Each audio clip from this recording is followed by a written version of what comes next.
I don't ever smoke the dizzy, but we can always share some disease. It's just a cup in time. This song doesn't have to run. Life's all of us, not every moment we can be feeling fine.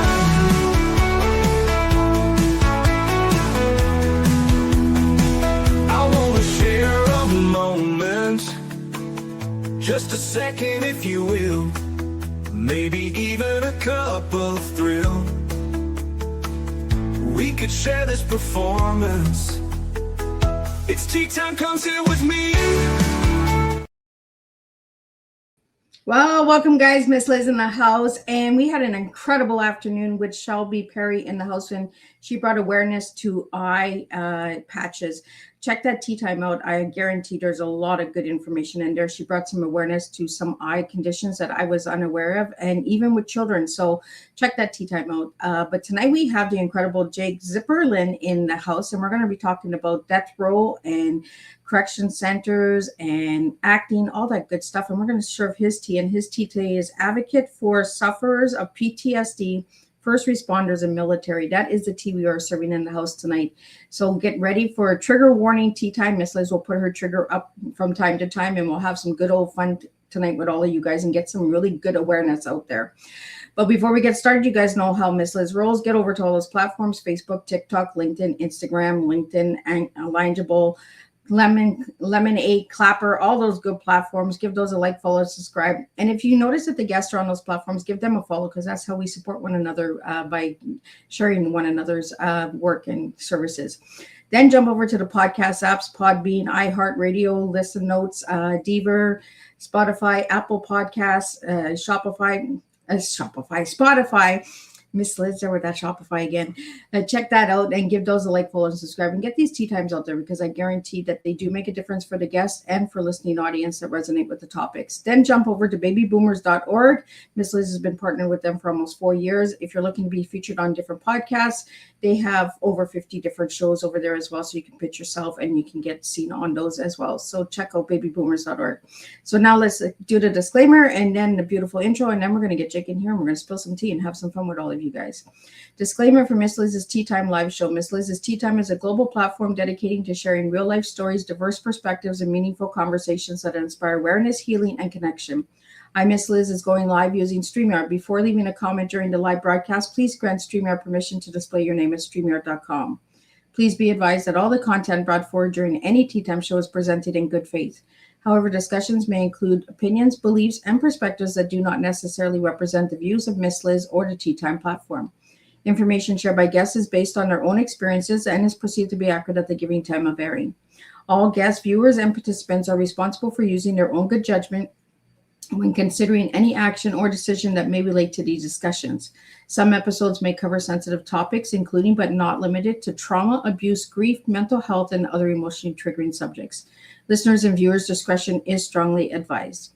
Tea Time with Miss Liz is an open discussion forum designed to offer insight, inspire awareness, and create connection. It is not a substitute for professional, medical, legal, or therapeutical advice. If you require professional support, please seek assistance from qualified professionals or trusted resources in your area. If you have any questions regarding this disclaimer or the content of the discussion, you are welcome to contact me directly at my email at bookingmissliz@gmail.com, or check out my link tree at Miss Liz's Tea Time. By choosing to participate in, comment on, or view these live shows, you acknowledge and accept this disclaimer. Your participation is entirely voluntary. I, Miss Liz, welcomes you to join the conversation with an open heart, and if at any time you feel this platform is not right for you, I respect your wishes and decision and welcome you back whenever you are ready. Tea Time with Miss Liz is serving truth and awareness one cup at a time. Well, welcome to Tea Time with Miss Liz, where every conversation creates space for truth, transformation, and the stories that challenge us to look beyond labels. Today, we are welcoming a guest whose journey carries difficult realities, unexpected turns, and a powerful message about survival, accountability, hope, and the value of human life. Please join me in welcoming Jake Zipperlin, actor, speaker, storyteller, advocate, and a man whose life experiences have taken him through the shadows of the justice system and into a new chapter of purpose and creative expression.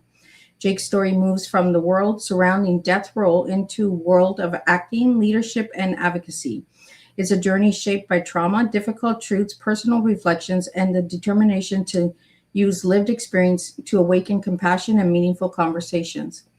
Rather than allowing the darkest chapters to become the whole story, Jake has chosen to speak openly about what he witnessed, what he endured, and what society must be willing to confront when discussing justice, punishment, rehabilitation, and human dignity. Through acting and storytelling, he now brings attention to experiences that are often misunderstood, ignored, or reduced to headlines. His voice reminds us that behind every case, every sentence, and every label is a human life with a history, a family, and a story. Today, we'll explore Jake's journey from the reality surrounding death row to acting, the lasting effects of trauma and institutional experiences, justice, accountability, and the dignity of human life, how storytelling can bring difficult truths into the light, turning lived experience into leadership and hope, and why people must be seen as more than just their worst character and chapter. Jake reminds us that justice without humanity can deepen wounds, while truth spoken with courage can create space for awareness, healing, and change. So grab your favorite cup and join us for a raw and important conversation filled with justice, trauma, transformation, hope, and real life. Real tea, truth, experience, and awareness. Let me get Jake in here and let's spill some tea. Well, welcome, Jake. Well, thank you so much. I'm really, wow, this is great. Really happy to be here today. Let me see if my ears, ears. Let's try that again, Jake. Welcome, Jake. Yeah. Can you hear me? I can hear you now. Awesome. And yeah, I'm just so happy to be here today with you, Miss Liz, and my friend Ann. She recommended you highly, and this is great. I'm really happy to be here to share my journey on this big, beautiful blue planet that we are spinning on right now. So, yeah. Well, Jake, and that's what it is, right? Anne had so much fun with Miss Liz. So then Anne's like, hey, I got somebody for you. Let me send over someone. And that's how it rolls, guys. That's how I get the guests. It's word of mouth, and a lot of people that just enjoy themselves and they really want to just open the door for other people to have that opportunity.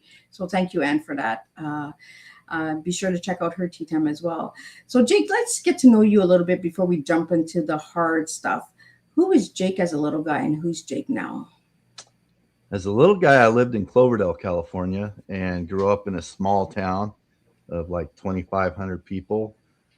Just your rural little slice of that old show back in the day with Barney Five and what's his name? Just a small town, and everybody knew everybody. We all ran around the streets. Came home at when the lights went out, on the street, and just like that. Let's see, and then then I got married when I was in my early 20s, 24, and I did theater and stuff like that before, and I did some modeling in my early 20s. And then I got into law enforcement, and when I turned close to 30. Where I went to the academy and ended up at San Quentin State Prison as a correctional officer. So you got into it really late, like in your 30s. Yeah, in my 30s. I was 30 years old when I actually took the oath and stepped into that world, amazing world of the justice system and penitentiary system. It's just a world to itself, and a lot of people just don't understand if you just don't go into it every day in and day out as part of your routine, right? Yeah. So I did that for quite a few years, and in 28 years, and then I retired, and I was doing acting on the side. On the side, I did a lot of stunt work and stuff like that, and extra work. And then I was out of acting for about 14 years, 15 years, something like that. And then I got back into it when I retired. My wife, we were sitting in some hotel, and my wife goes, "You're always talking about how you were an actor," because she didn't know that was my second wife. She didn't know me as an actor. She knew me as a prison guard, but I always talked about, my acting career because I liked it. Like to do it whenever they picked me. So, anyways, I'm going to ramble on really quick and get this over with. But so in the hotel room, she says, "Why don't you act again?" I go, "Yeah, you're right. I'm retired. I got all the time in the world. I can do it." So that's what I've been doing for the last 4 years. And your friend Ann, I found her, and she helped me out with my branding and marketing and all that. And yeah, just going along. And every once in a while, I get lucky and get on set. So I'm the turtle. That's why I tell everybody I'm the turtle. I'm the one that takes the easy way out. I just slowly go as I go, and then I beat the hair at the end. Sooner or later, I'll be beating that hair and get a really good role someday. And yeah. Well, last night I was the turtle in the race. Mickey was the rabbit, and I was the turtle.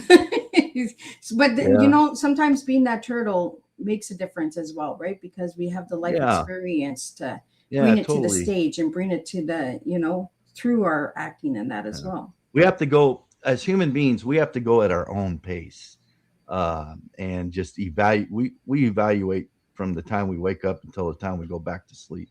Yeah. And that was a big part of my life when I was in the Department of Corrections, was day in and day out. I'm evaluating people, human beings, because I was tasked for their safety and security. And, you get to know people, you get to connect with people while you're inside the system. So, yeah.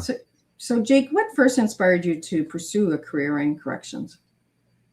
My grandfather was a judge, and he was basically my second father, and we were super close.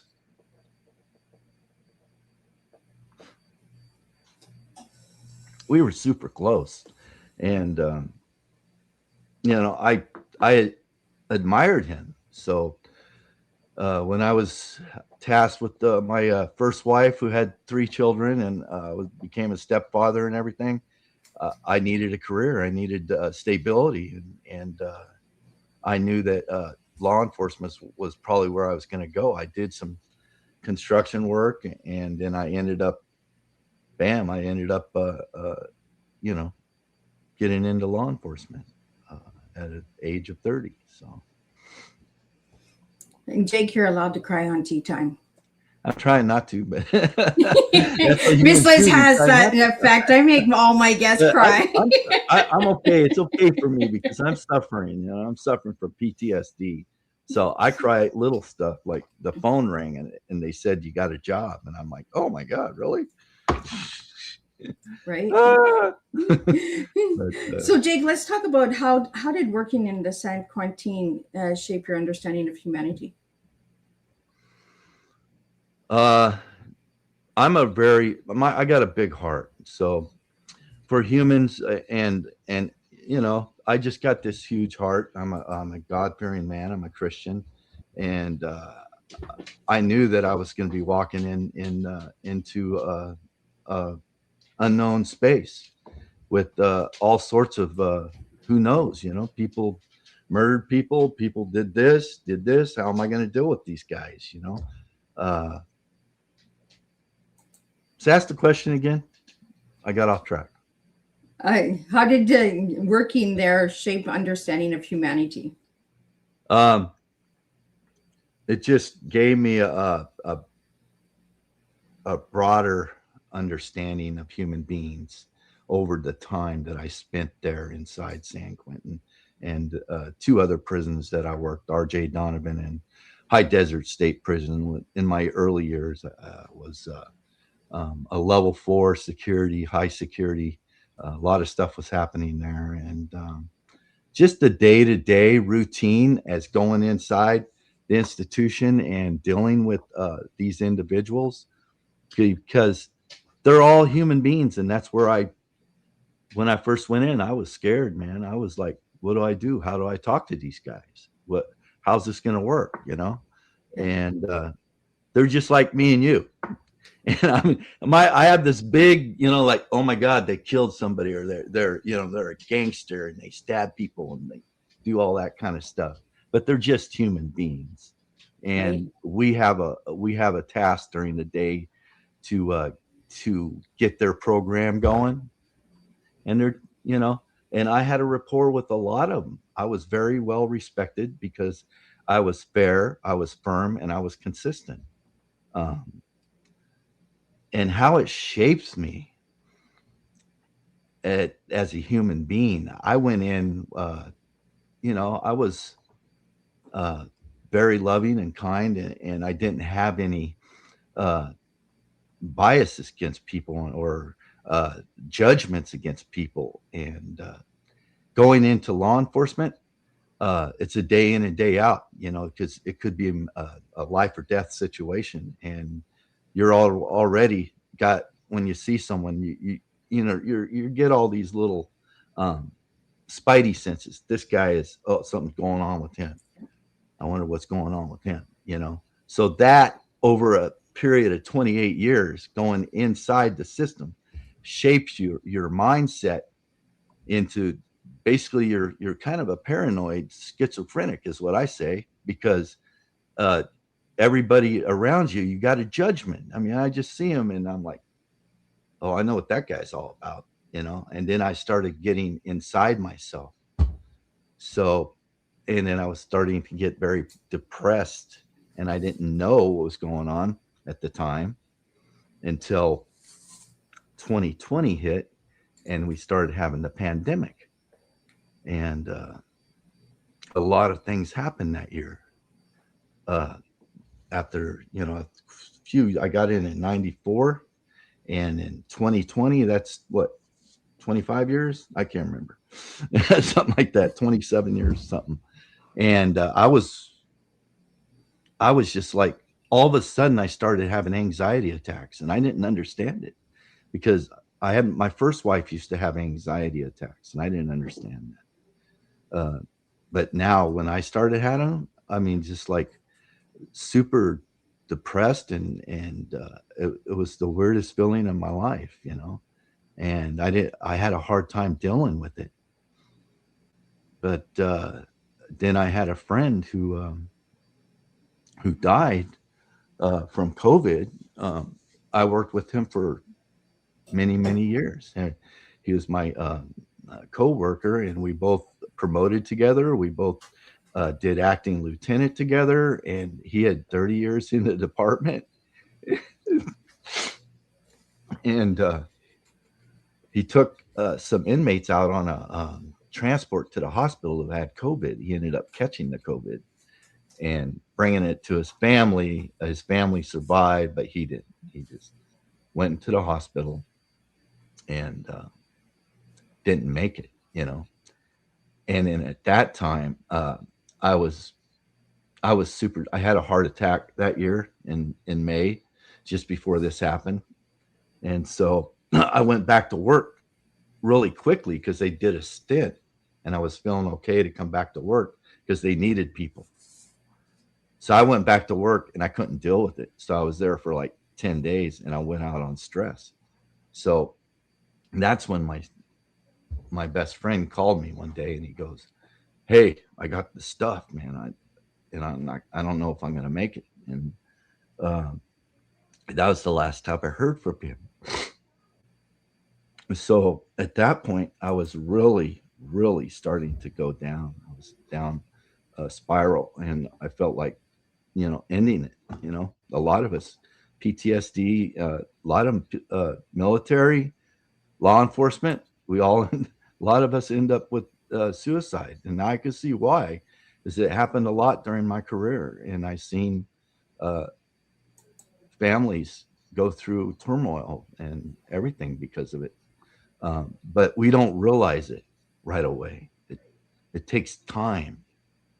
and you need to catch it early and understand it right away, because if you don't, then it can eat you up inside, and you can end up like me. I'm healthy, but I'm just saying it could go sideways and it could go down. And I'm a God-fearing man, so when I was at my worst and I was feeling like, okay, I got to end this, that's when I started praying, and I said, God, I give it to you, give it all to you, and you just take care of me.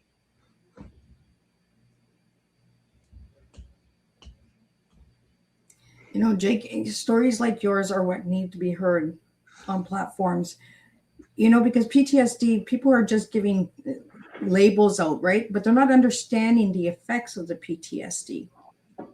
They're not understanding the heartaches and the sacrifices that you make for those jobs, right? There's so much misconceptions with officers, right? And correction centers and that. Yeah. They talk about the prisoners, they talk about the lockdown, but they don't talk about the effects of the officers working those places. Mm-hmm. Opening that door, closing that door. I watched a video where you explained that the slamming of the door, how it triggers. And with PTSD, I live with CPTSD, and I know anything that bangs really loud, it gives me the tremors. Like, I'm just like, we're out of here. Like, I shut down right away. Yeah. So I can imagine having you open those doors each and every day for 28 years, Yeah. I'm a much more relaxed person now, because I got a greater relationship with my God. And I run a fellowship on Tuesdays where I have a group of people that we get together and we talk about each other's days, and we talk from the heart. We talk about what's going on in our lives, and we end up getting closer and closer with each other, and we talk about the scriptures and all that. So, yeah. If I didn't have my God, I'd probably be gone right now. And he has me here for a reason. I'm on a mission, and he has me here to facilitate his will. So, Jake, what are some of the biggest misconceptions people have about correctional officers?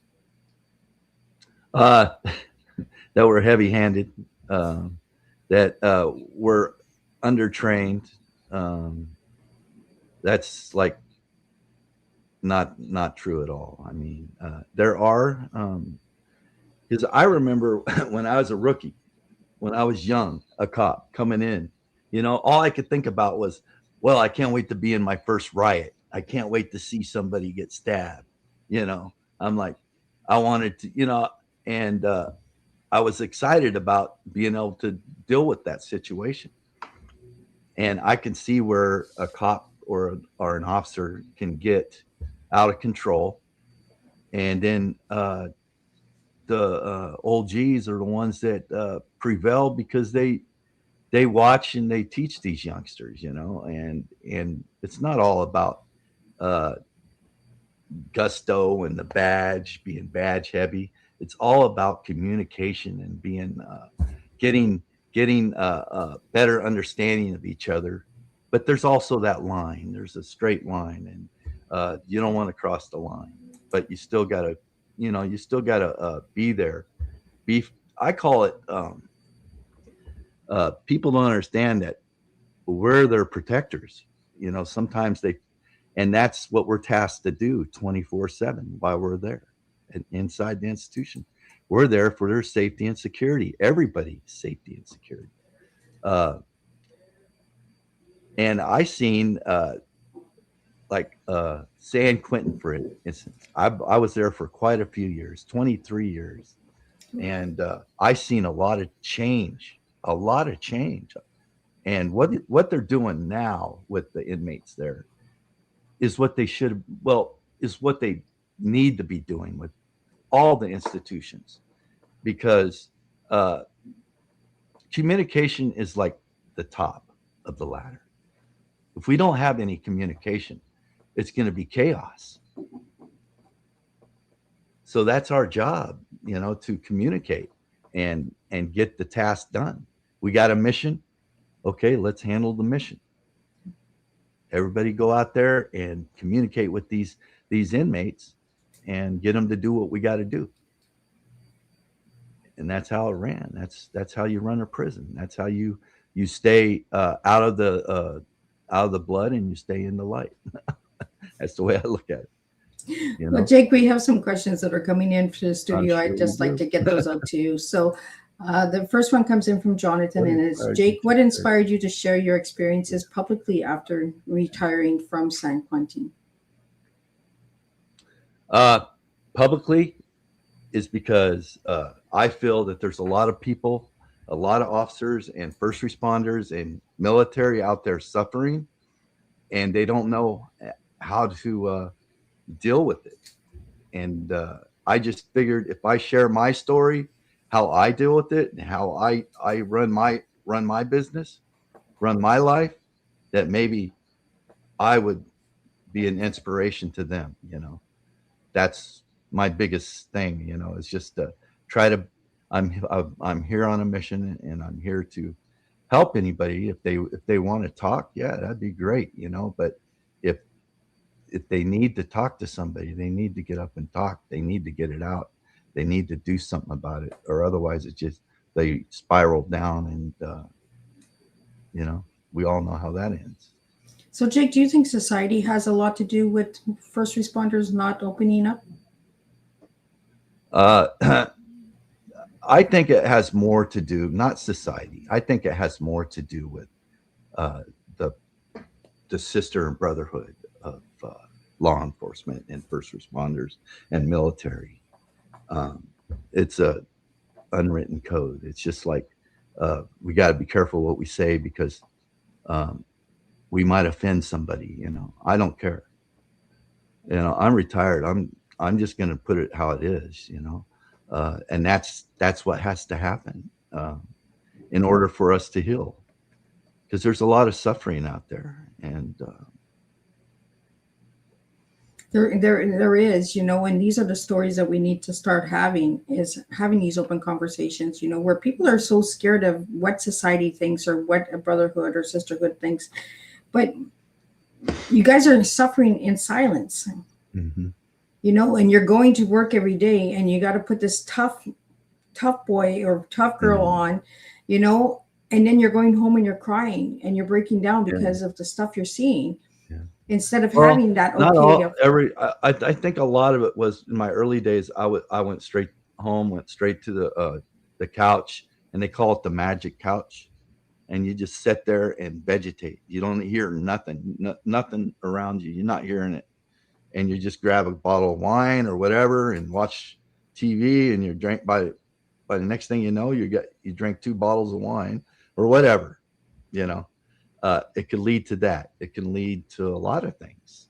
Yeah. But a symptom is if you're drowning out society when you come home. So you're drowning the trauma. You're drowning right? everything out. You're just going. I mean, I'm sure there's somebody here listening today that understands that maybe that's happening to them. In a certain way, and maybe they'll realize that that's a symptom of PTSD, and if they don't get a hold of it, something could happen to them and their life. So it's time to heal. It's time to reach out to whoever you can reach out to. If it's God, if it's your God, if it's a therapist, or another brother in law enforcement, another sister in law enforcement, or another brother in the military, sister in the military, family member in the military. I have 2 sons in the military, in the Army, and I deal with, I miss them all the time because they're always all over the place. But, I talk to them about it, so. Well, we have another question for you, Jake, and it was there one lesson from your years at San Quentin that changed the way you view people forever? that view people forever. You got to understand, I was lost in when I was there. I was lost in the situation, and I've changed a lot since then. I gave it up to God, and I start viewing people a lot better. I have a lot more relaxed. But that question, is there something that happened to me in San Quentin that caused me to have a view? No, it's accumulation of my whole career in the department. And you got to understand, there's a lot of tragedy when it comes to the prison system. There's a lot of hurt individuals on both sides, and they're going through it. And you got to be the strong dude. You got to be the one that just listens to it and go, yeah, okay, just go back. But in your human mind, you're thinking, that poor kid or that dude is going through a lot, and there's nothing I could do about it. I'm just here for his protection. That's about it.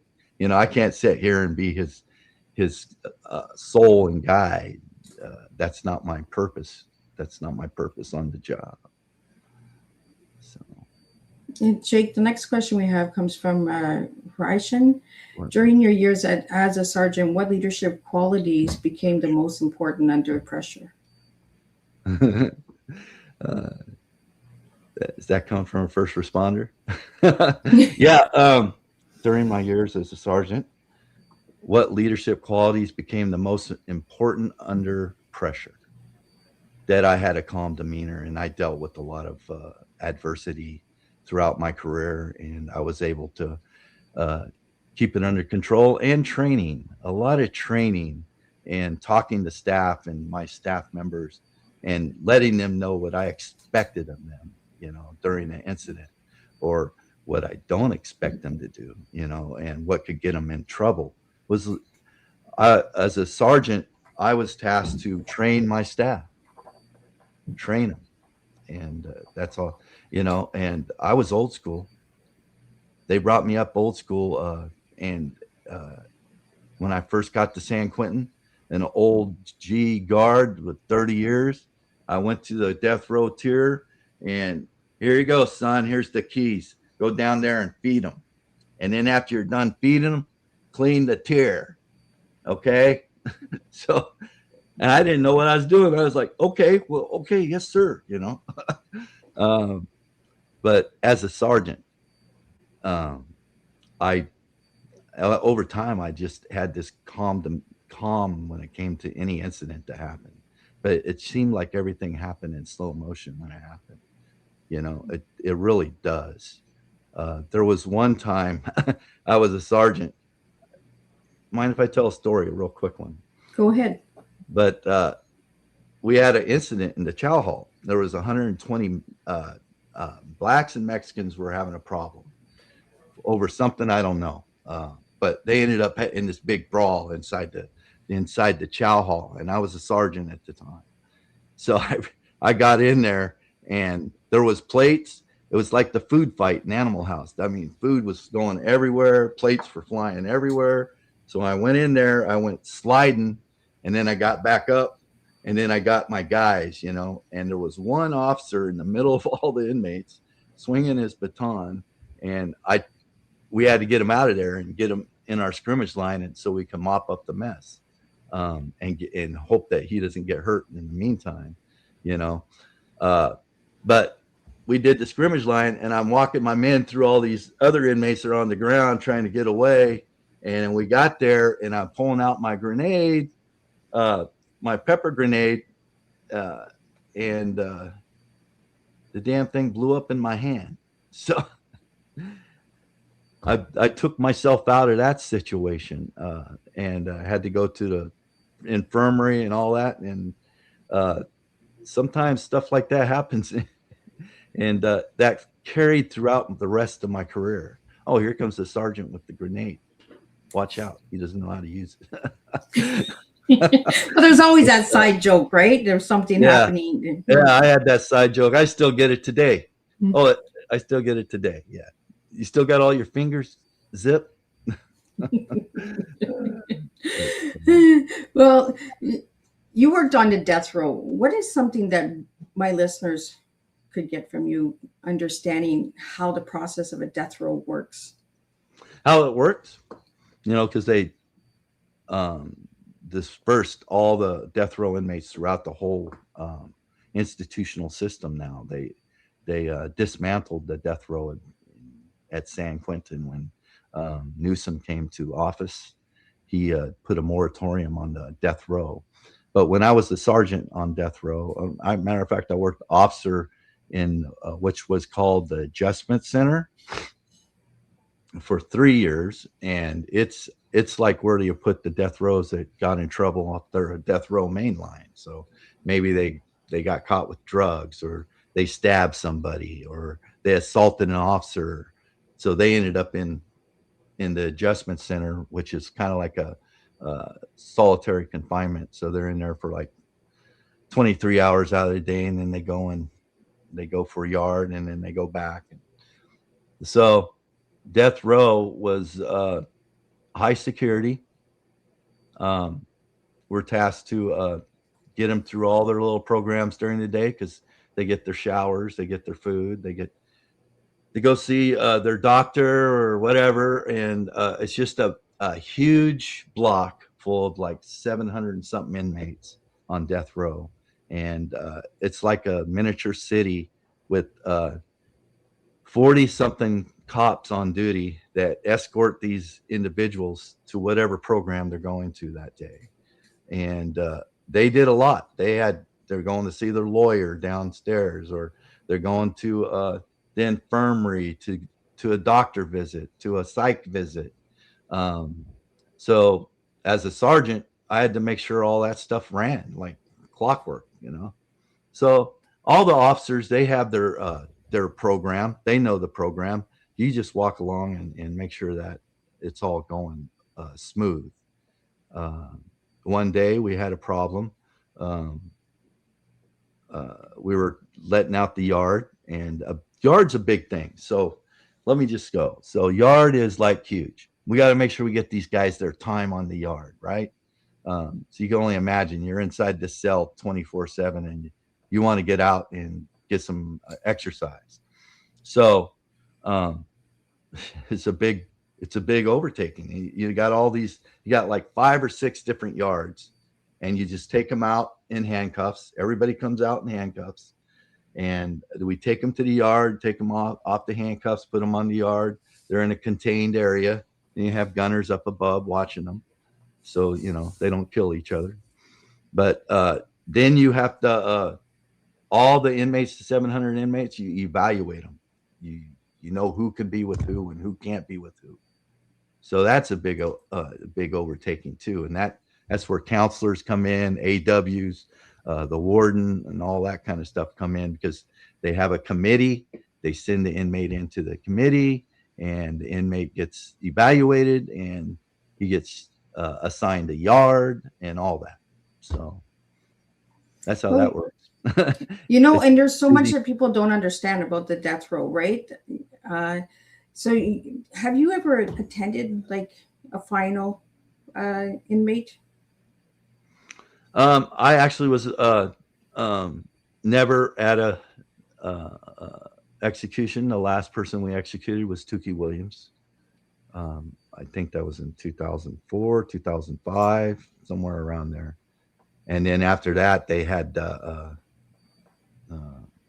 Morales, I think he was, but they gave him a stay, and that was the last one. But when Tukey Williams went to the chamber, we had mutual aid all over the place, all over that prison. We had SWAT teams from all the sheriffs and stuff in cities. They were all over our institution because of the possible things that could have happened. Because every time there was an execution, we had protesters out front at the front gate. So we had to have security just in case something happened, and it never does. It never did. Everything went smooth, and no one got hurt other than they had to put them to death. But yeah, I'm actually, I'm kind of glad I didn't have to be there, because that's a lot of work. But yeah, I've never seen one. I've seen inmates execute another inmate, but never seen us do it. Well, we have a question here for you, Jake, and it was acting always a dream of yours, or did it become part of your healing journey after retirement? No, acting has always been a dream of mine. It's from a little boy at 6 years old when his grandmother took him to the symphony and the opera, and then I got into theater, and just on and on from there. Big passion of mine. Next question comes from Brandon. What motivated you to become an advocate for first responders and military personnel after leaving your correction career? I said I got a big heart. I love people. I love human beings, and I just it kills me to see all that happened in my career. I seen a few people commit suicide, and if I could be a part of helping anybody get out of that mindset, especially after I've been through it myself, and I still go through it. You can't help. It's going to be a part of you for most of your life, but you learn to live with it and cope with it, and you're going to become a better person inside. You're going to beat down the stony heart and have that heart of flesh. That's what made me. I just, I got a passion. Well, the next question comes in from Francis, and it has your experience as a correctional sergeant helped you bring more authenticity to the characters you portray as an actor? Well, I would say my 20, all my time in the Department of Corrections has shaped my inner essence, per se, and I can bring a lot to any character I play, a lot of depth, and that three-dimensional character that director's looking for, I can do it at a heartbeat. So, Jake, do you play a lot of officers? I play a lot of bad guys. I played matter of fact, yesterday I was on set and I didn't play a bad guy per se, but I played this billionaire that was buying a case of wine for $1 million. If you can say that, that's something Trump would do, But no, I play the bad guy. I play the antagonist, and I can play both sides of the law, and I think part of that command presence that I had to have for so many years, that persona that I had to put on for so many years, plus the storm that was going on throughout my heart and my soul through those dark times, that helped shape who I am today. So, Jake, do you use some of the things you've lived through as a correctional officer in your acting, like to be able to express? I just bring what I can bring. I try not to go too deep into what happened, but a matter of fact, I had a director go, hey, he said he wanted me to, he said, what's your objective on this scene? And I said, I can't remember what it was, but anyways, he said, is there anything you could channel from your years in law enforcement? And I had to get to a point where I'm at a rage, at a stark rage, and then I got to bring it down to whatever. And I just thought about, getting spit on or getting thrown, feces thrown on me. That made me mad. That makes anybody mad. That would just bring the rage out of anybody. But then I had to keep it under control when that happened. So yeah, I use that a little bit now and then. Bring it to a 10 and then bring it down, let it seed down inside me. So is there one film that you've worked on, Jake, that stands out to you that you felt like it really made a difference in your life? I don't know about making a difference in my life. It's just fun to be on set. You know, it's fun to play, to create, and um, the funnest one I've been on, to tell you the truth, is the last April. I was on a period piece for a vertical short, and I played Baron's henchman. Uh, that was a lot of fun. I had 3 scenes I was in, and I've never played a lead role yet. I'm working. I got to write my own movie for that, you know, and I got an idea for that too. But, We have a comment here from Johnny, and it's thank you for your honesty, Jake. It really means a lot. And we have a question here from Rick. It is if you could share one message with today's first responders who may be silently struggling with PTSD, what would you want them to hear?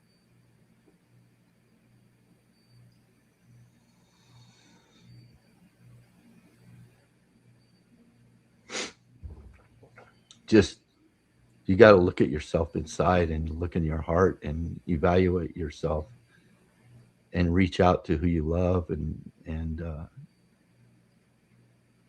if you're if you have a God, reach out to him and just give it all to him. I mean, that's how and it's just day by day, you know. It's like um anything that you're suffering through, like it's a disease, dude. It's something you got to deal with, and my recommendation is seek one of your pals. Tell him the truth. Tell him what's going on with you. Don't keep it inside. Don't keep it inside. Be honest with yourself and everybody else around you. So, Jake, today being on Tea Time, what do you want the listeners to understand about PTSD?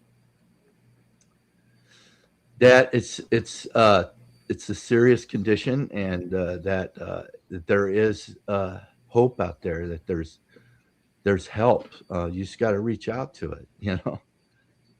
Yeah. I see my dogs in the background. I reach out to them all the time. But yeah, Let's talk I about want them to let's know. talk about your dog. Yeah, you want to hear about Roxy here? Roxy's a miracle dog. We got Roxy, and the first year she started having heart problems, and she'd pass out in the backyard, and we were wondering what was going on. And then we found out that her heart was just slowly dying. It was just slowing. We ended up getting she has a pacemaker, Oh, keeps her alive.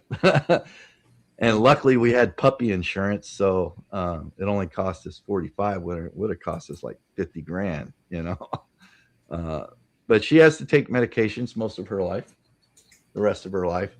And then I got another dog, Bear. He's a little what do they call that, little German Shepherd, miniature one. Then so I have do an the old pets? dog, pit bull. Huh?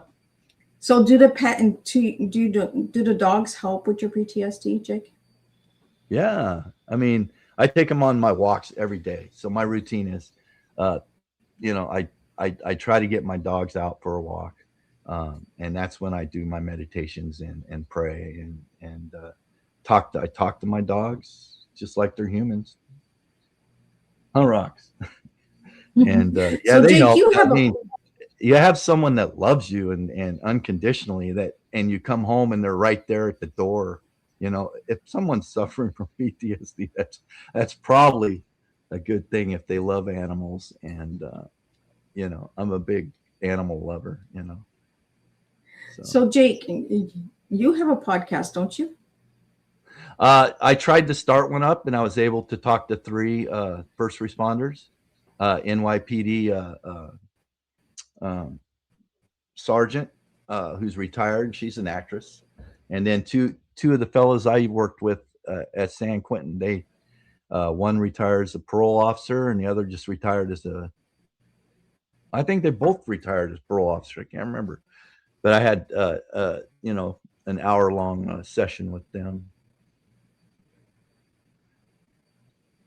and then I have my human side channel I think we had on a glitch there. You know, YouTube. good old virtual technology, right? So, if you could just what you said, Jake. Where were we? There we go. I think we're good. Okay, are we good? So where'd we leave off at? Yeah, we're good. Okay.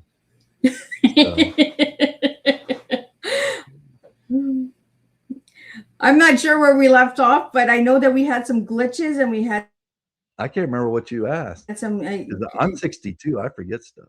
little robot sounds coming out, but you just want to share a little bit about I can't either. I'm having like I'm having a brain fart. I can't remember. Oh, sorry. If we see a wormhole, just keep talking, Jake, because the audio still gets picked up.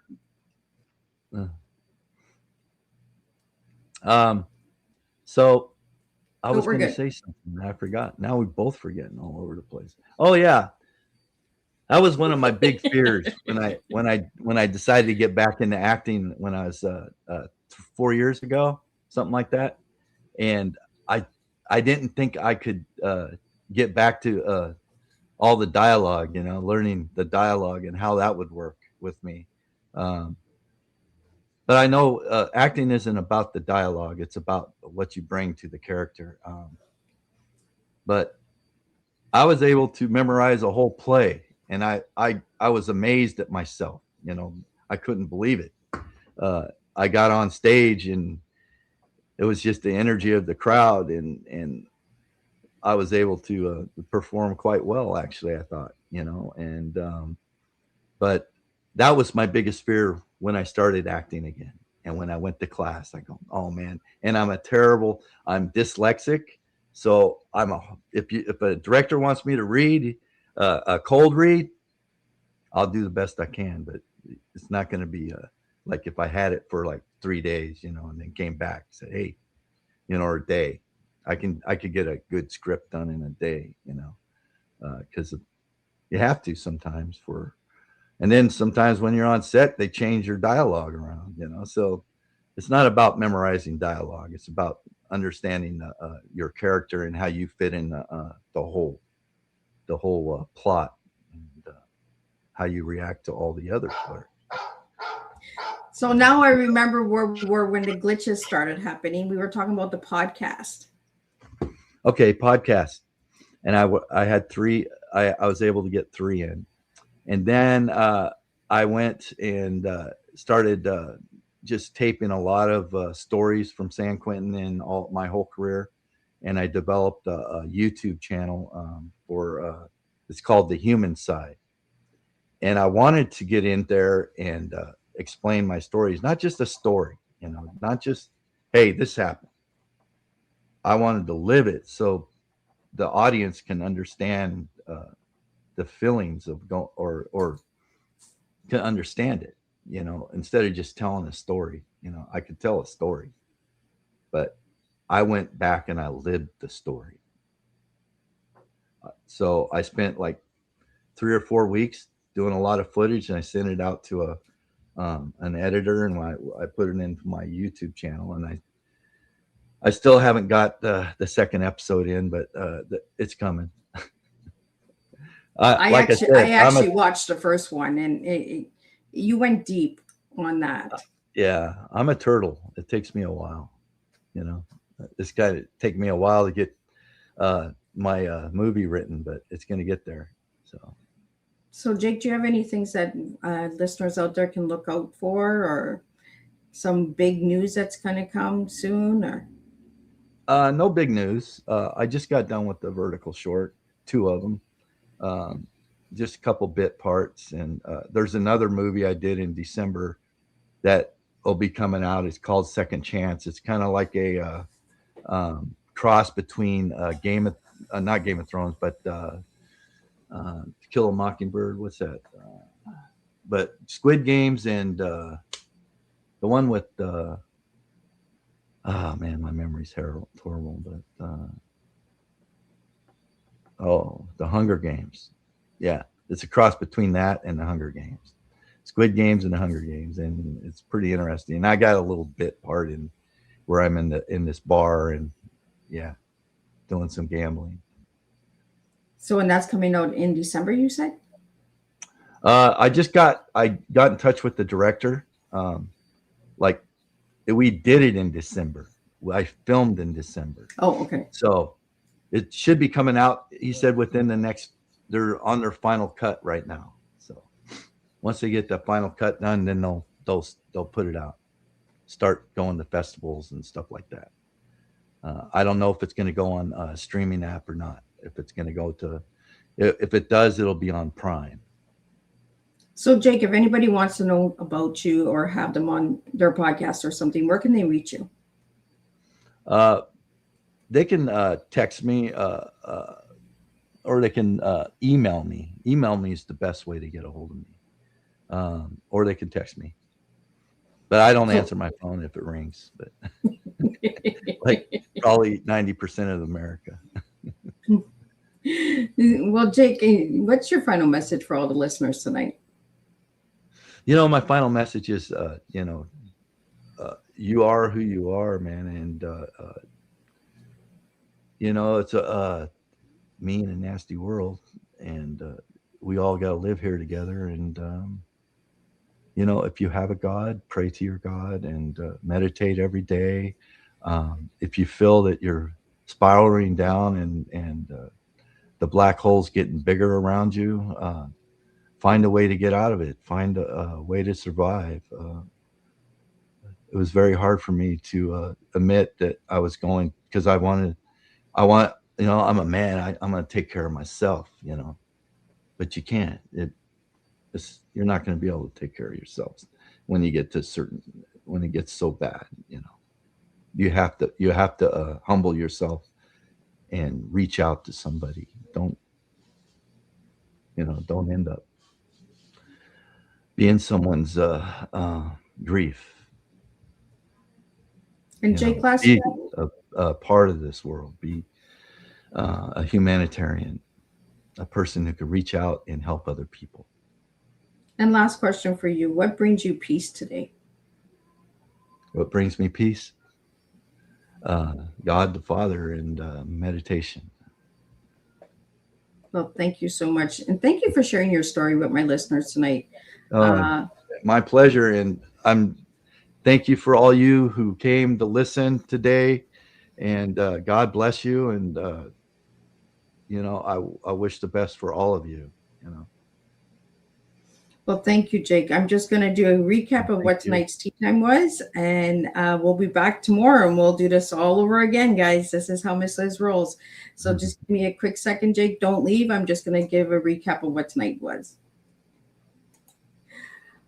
What a powerful and thought-provoking conversation we have shared tonight. Jake, thank you for bringing your honesty, vulnerability, and lived experience to the tea time table.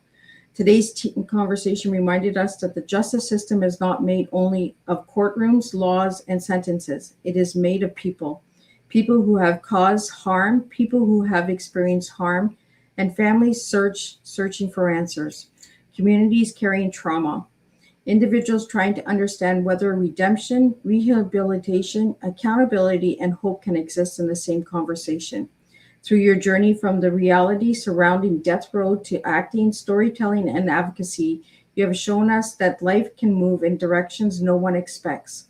We explored trauma, justice, human dignity, personal transformation, leadership, and the courage required to speak about experiences many would rather leave hidden. One of tonight's greatest takeaways is this: a human's life should never be reduced to one label, one moment, or one chapter. Accountability matters. Justice matters. The people who have been harmed matter. Humanity must matter too. Jake, your story reminds us that hope is not the denial of pain or the wrongdoing. Hope is the belief that truth, reflection, responsibility, and meaningful change can still emerge from the hardest places. As we close tonight's tea time, I would like to leave everyone with this thought. Can we seek justice without losing our humanity? And can we recognize human dignity without ignoring accountability? These are not easy questions. These are necessary ones. Sometimes leadership begins with the courage to sit inside the discomfort, listen to every side, and refuse to look away from the human lives behind the issues. Jake, thank you for sharing your journey. and for using storytelling to bring awareness, compassion, and hope into conversations surrounding trauma and justice. Until next time, continue speaking truth, continue creating pathways for understanding, and continue serving real life tea, truth, experience, and awareness, one courageous conversation at a time. And tonight's takeaway from Miss Liz is justice and humanity should never become opposing ideals. We honor life when we protect those who have been harmed, demand accountability, confront trauma honestly, and leave rooms from truth, transformation, and hope to enter the story. And I'll see everybody tomorrow, and we'll do it all over again. Thank you all for joining me. Thank you so much. Thank you so much.